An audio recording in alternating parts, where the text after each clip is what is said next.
So I have the honor and privilege to introduce you to Noam Shuster. To set the stage, though, I want us all to realize and think about the fact that we live in a very, very complicated world. Our world is filled with hardship, with poverty, with terrorism, with war. But our world is also characterized by love and forgiveness and compassion and ingenuity, selflessness. And sometimes, in order to make sense of this really complicated world, we tend to build simplified frameworks that we view the world through. And sometimes what we tend to do is build cubbyholes where we place groups and individuals and religions and nations into these cubbyholes of our constructed, simplified framework. And when we do that, we build barriers and boundaries to those people that separate us from people that we could work with, that could help us solve problems. They box us in, they constrain us, and this is a very, very limited way to live our lives, and very counterproductive. And I know that all of you know that this is the way that we tend to view the world. So it's my great honor to introduce you to somebody who is doing her best to break down those labels, to break down that framework, to show that we are one human family. And Noam grew up in an area, in a community called the Oasis of Peace. At least in English it's called that. And this is a very unique place. This is a place where those that identify themselves as Israeli and those that identify themselves as Palestinian live together. They live together by design, voluntarily. You have Christians and Jews and Muslims attending the same schools. It's a very integrated and a very special community. And Noam is proof that you don't have to be in orbit to have the orbital perspective, because she understands the importance of working together, finding the common ground, treating others as fellow humans, as fellow human, part of the human family. And by doing so, we are able to build relationships and hopefully some level of trust. Noam's mother was born in Iran, and her father's family survived the Holocaust in Romania, and she has been working to improve the peace process in her homeland and around the world.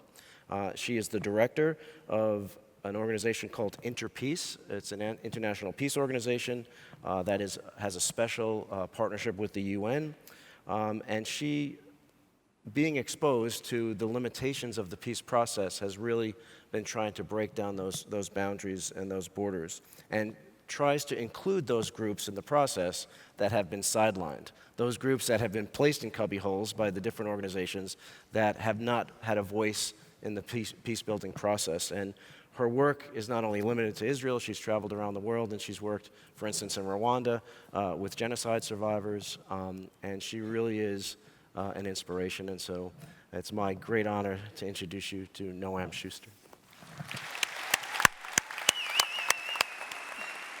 Can Ron just take us all to space and get it over with?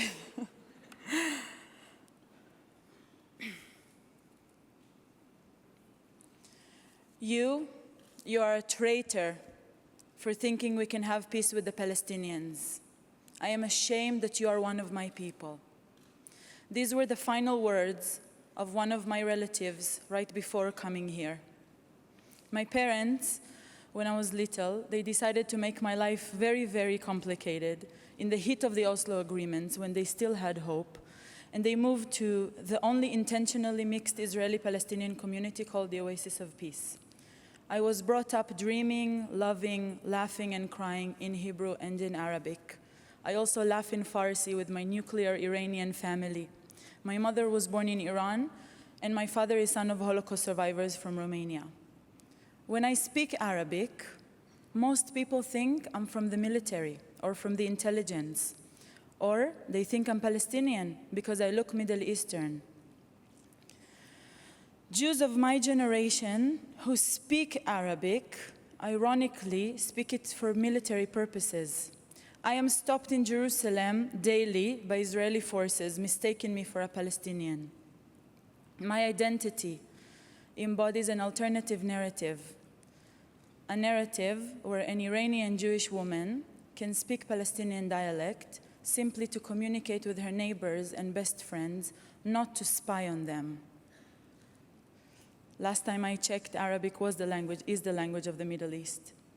Since childhood, I have seen failed peace processes, failed leadership, growing hatred, shattered hopes for agreements between Israelis and Palestinians. Despite it all, I still believe in positive change. That makes me an outsider. Instead of further excluding myself, I found strength by asking difficult questions. How would you behave if most of your society considered you a dreamer? What would you do if you considered most of your society racist or militant? I do not have all the answers, but what is clear to me is that there is no option to give up. Parts of your society that reject tolerance, reject equality, are exactly the parts of your society you need to hang on to, engage with, and not let go. If you let go, much more dangerous agendas and extremists seeking political legitimacy will gladly take up that space for you. That is what happened to my society, which in recent years has shifted tremendously to the right. The West Bank and Gaza are the biggest open prisons in the world. Palestinians continue to live under an ongoing, humiliating military occupation. Their desire for basic freedom, dignity, and statehood is ignored not only by the Israeli society and the international community, but the entire world. And at the same time, Israelis, my society, is not confronted with what the occupation is doing to the moral fabric of our society, nor how it diminishes the possibilities for a shared life in the Middle East. I have seen firsthand how the peace movement consisted almost exclusively of middle-class, educated, secular activists. For years, I have witnessed the limitations of traditional liberal peace movements. These processes tend to attract like-minded liberals and are almost exclusively led by white, middle-class men. I was not going to stand by and let others take the lead. I recognized my unique role and had to act upon it. I joined the international peacebuilding organization Interpeace, which works with sideline communities under the radar to ensure they are included in future peace agreements and negotiations. Today, I coordinate the engagement with all these groups. Historically, religion has been perceived as an obstacle for peace.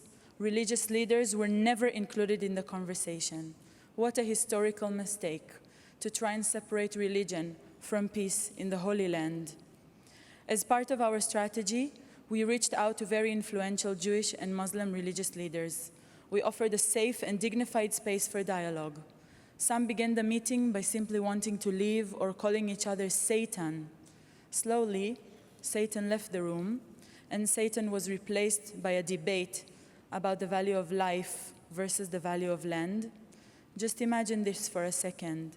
Religious leadership that works even under the radar has huge constituency that searches religious foundations that could preach their audiences that our lives are worth much more than a piece of land.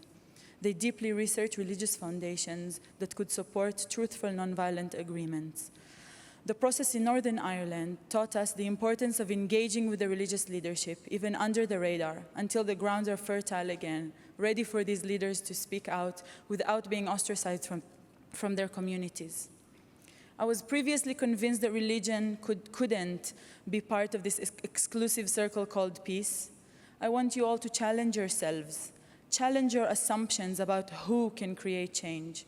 Only when I confronted my perceived enemies, I discovered potential in unusual places. Believe that even your worst enemies can transform. Religion was used and could be used to destroy, but it can also be used to repair and to heal.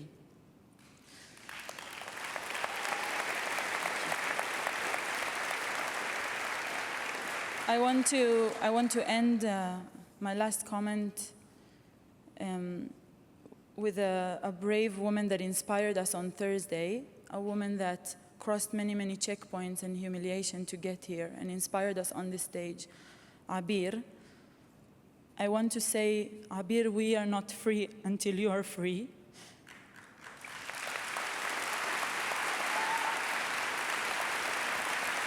I hope that one day we will not be called on these stages, but we will be the ones deciding who is going to be on stage. And I want to say that your freedom and my freedom cannot be separated, and it will never be separated. Thank you.